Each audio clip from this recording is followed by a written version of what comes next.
Bismillahirrahmanirrahim. Pada suatu hari Rasulullah SAW ditemui oleh malaikat Jibril. Rasul pun bertanya, "Ada apa wahai Jibril?"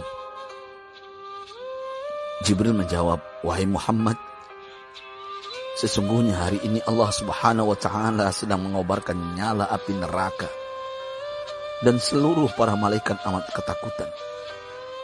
Mereka tidak tahu harus bagaimana.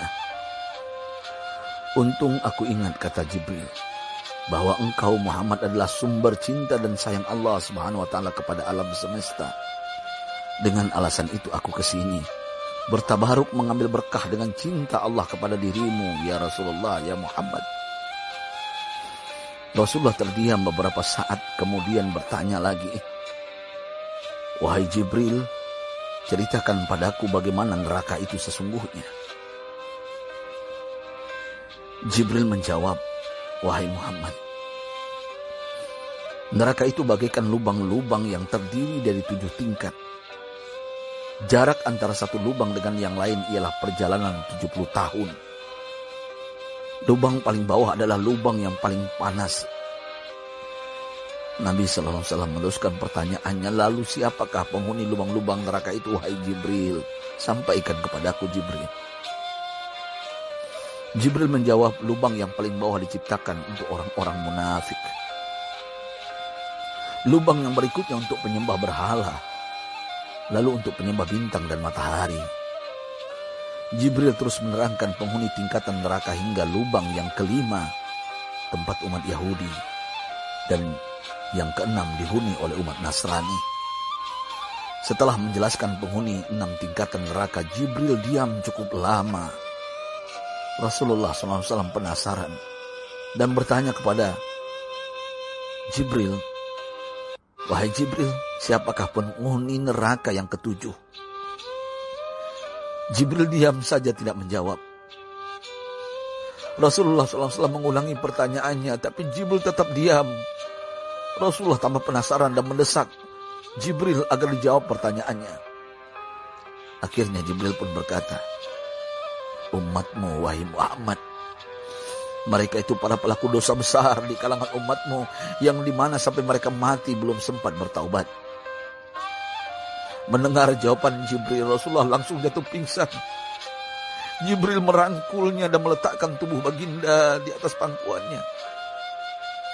Tak berapa lama Rasulullah SAW sadar dan langsung menangis bersimbah air mata dengan terisak-isak.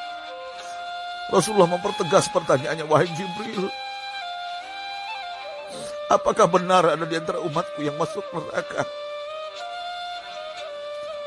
Jibril menjawab, "Benar wahai Muhammad, pelaku dosa besar di antara umatmu yang belum bertaubat."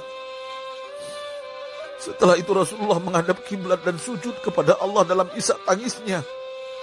Sesekali dengan suara pelan beliau membisikkan kata-kata, "Ummati ya Rabb, ummati, ummati, ummati." Beliau SAW tidak mengangkat kepalanya dalam keadaan seperti itu selama 3 hari 3 malam. Kecuali setiap Bilal bin Rabah mengumandangkan azan, barulah beliau bangkit untuk menjadi imam. Dan setelah itu kembali sujud lagi. Pada hari ketiga Abu Bakar menyadari hal ini. Beliau mengetuk pintu Rasulullah dan mengucapkan salam 3 kali, namun tidak terdengar jawaban.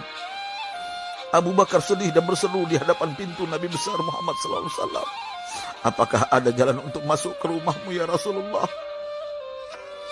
Tetap tidak ada jawaban. Di jalan Abu Bakar bertemu sahabat Umar.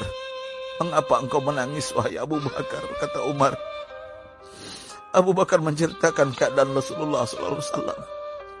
Maka Umar pun melangkah menuju rumah Rasulullah dan terjadilah hal yang sama. Umar pun pulang dan menangis.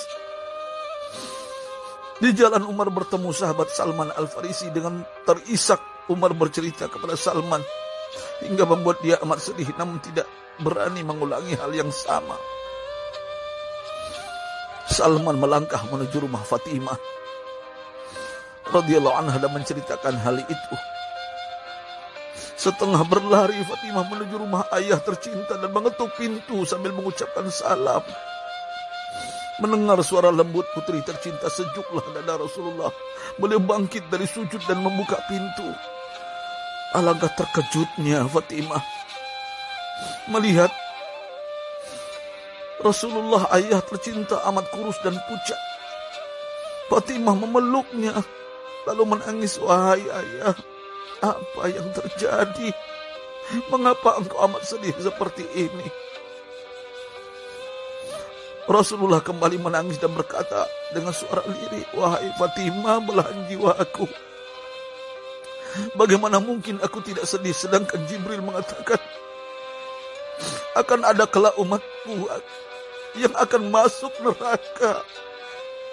Subhanallah, betapa besar cinta Rasulullah kepada kita umatnya. Sahabatku, Rasulullah mencintai kita. Antaman ma'aman ahbabta, engkau akan berkumpul dengan orang yang kau cintai. Mari kita mencintai baginda Nabi besar Muhammad SAW yang mencintai kita umat yang tidak rela kita masuk neraka. Mari kita mencintai beliau dengan berselawat. Allahumma salli ala Sayyidina Muhammad wa ala ahli Sayyidina Muhammad. Allahumma salli wa sallim ala Sayyidina Muhammad karimil aba wal ummahat. Allahumma salli ala Sayyidina Muhammad wa alihi wa sahbihi wa sallim. Sahabatku, sampaikan dan silakan share sahabatku di sosial media. Rasul mengajarkan kepada kita, man dalla ala khairin falau mislu ajri fa'ili. Siapa yang menunjukkan kepada kebaikan, maka dia akan mendapatkan pahala seperti orang yang mengerjakannya. Mudah-mudahan ini menjadi pahala jariah bagi kita. Saya Ustadz Oren. Assalamualaikum warahmatullahi wabarakatuh.